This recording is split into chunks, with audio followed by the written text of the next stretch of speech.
যুক্তরাজ্যের গৃহহীন বিষয়ক মিনিস্টারের পদ থেকে পদত্যাগ করেছেন বাংলাদেশি বংশোদ্ভূত ব্রিটিশ এমপি রুশনারা আলী।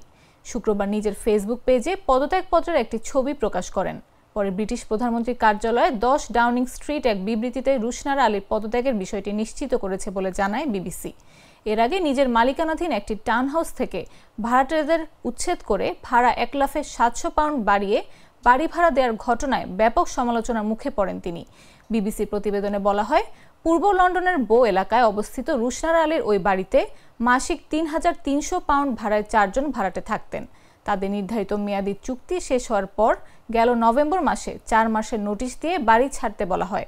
পরে বাড়িটি পুনরায় ভাড়ার জন্য 4,000 পাউন্ড মাসিক ভাড়ায় পুনরায় তালিকাভুক্ত করা হয়। এ নিয়ে গৃহহীনদের দেখভালের দায়িত্বে থাকা মিনিস্টার রুশনারা আলীর ব্যাপক সমালোচনা হয়।